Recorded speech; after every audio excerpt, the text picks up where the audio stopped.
Olá pessoal, tudo bem com vocês? Nós vamos falar hoje sobre o terceiro pilar do autoconhecimento, que são os nossos relacionamentos. Eu estou nesse lugar maravilhoso, que é propriedade da família Secato, da linha Aimoré, que pertence ao município de Vila Flores, na Serra Gaúcha, terra da longevidade. Esse lugar é um lugar que eu acabei de visitar, onde eu fui muito bem recebido, e é um lugar de espiritualidade, amor e principalmente autoconhecimento e cura.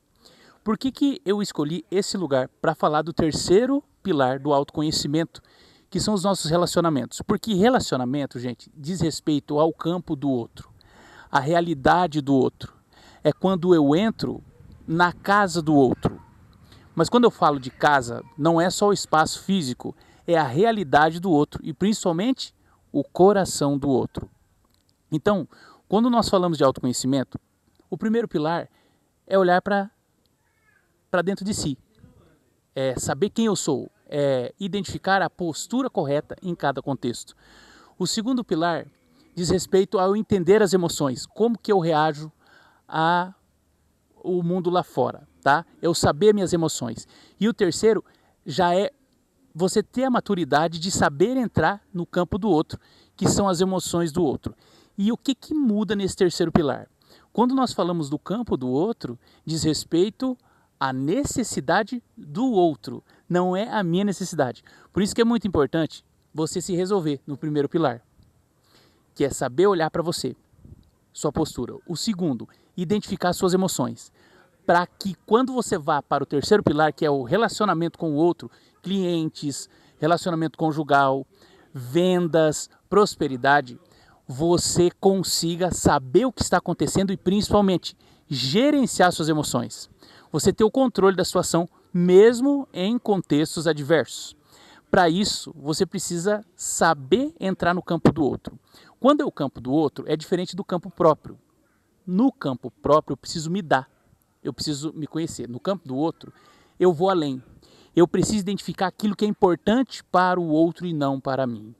Às vezes eu estou cheio de amor, eu quero transbordar na vida do outro, mas fica a pergunta, aquilo que eu tenho para transbordar realmente serve para o outro? E aí é onde a gente começa a entrar na comunicação e escuta ativa, entender o que está acontecendo com o outro, na realidade do outro, para eu poder gerenciar as emoções e aí sim criar um ambiente seguro para eu fazer a comunicação assertiva, dizer aquilo que precisa ser dito sem medo de ser feliz e sem agredir o outro de uma forma construtiva. E a comunicação ela precisa ser construtiva, a gente precisa chegar num consenso, precisamos criar um entendimento. E isso acontece no terceiro pilar. Por que eu escolhi aqui esse espaço maravilhoso da família Secato? Porque aqui eles possuem um mandala e eu vou deixar a imagem disponível para vocês da medicina chinesa. A medicina chinesa trabalha com 5 elementos, tá? Por que isso? Por que eu estou falando de mandala, de medicina chinesa? Porque quando se trata do campo do outro, faz muito sentido a gente falar em cura, em conhecer os nossos órgãos, os seus elementos. Por quê? Porque quando se trata de saúde e de prosperidade, tem a ver com eu fazer aquilo que precisa ser feito e não aquilo que eu quero fazer. Muda o paradigma. E quando eu não entendo, eu crio barreira. E se eu entendo, eu posso criar um ambiente de comunicação assertiva. Então, por exemplo, esses 5 elementos, todos nós possuímos esses elementos dentro da gente, que são os nossos órgãos vitais, como o pâncreas, o pulmão, o rim, o fígado e o coração. E quando a gente quer curar, quando a gente quer prosperar, a gente precisa fazer aquilo que o órgão está pedindo, que a natureza está pedindo, que a situação está pedindo. E isso começa dentro da gente.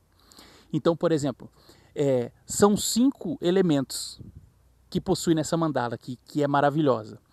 É o elemento ar, madeira, fogo, o elemento água e o metal.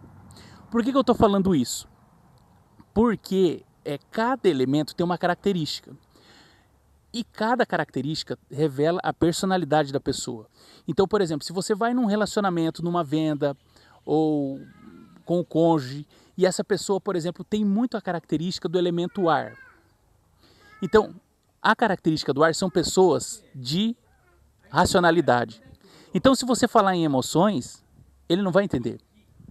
Ele tem necessidade de enxergar mentalmente o que está acontecendo. Se é uma pessoa de característica de água, não adianta você falar de racionalidade. Ela tem desafios com isso. Ela entende mais a intuição, entende? Ela entende mais a parte de emoção, porque a água tem a ver com emoção. Se uma pessoa é de fogo, é uma pessoa mais reativa. Então, se de repente você está indo com calma com ela, ela não vai entender, porque essa não é a linguagem dela. Então, basicamente, quando nós vamos falar do campo do outro, nós precisamos entender o que é importante para o outro e entregar para ele aquilo que precisa ser entregue de uma forma que ele entenda. É estabelecer comunicação assertiva.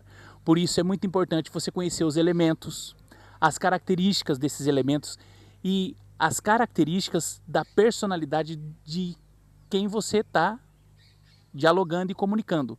E não tem só a medicina chinesa que faz isso. Existem outras descobertas, outros esquemas de personalidade que vão te ajudar. Mas a questão aqui é você entender que é muito importante que você esteja aberto, que você aceite e concorde que quando se trata do campo do outro, é a necessidade do outro. E a partir desse momento você tem chance de gerenciar o que está acontecendo e trazer todo o recurso a seu favor para realizar sua venda, para você gerar uma comunicação assertiva e um entendimento para os seus relacionamentos e principalmente para a sua prosperidade. Eu espero ter contribuído. Um grande abraço e convido vocês a conhecer o Espaço Secato aqui em Liemoré, Vila Flores, terra da longevidade, Serra Gaúcha. Você não vai se arrepender. Abraço e até o próximo vídeo.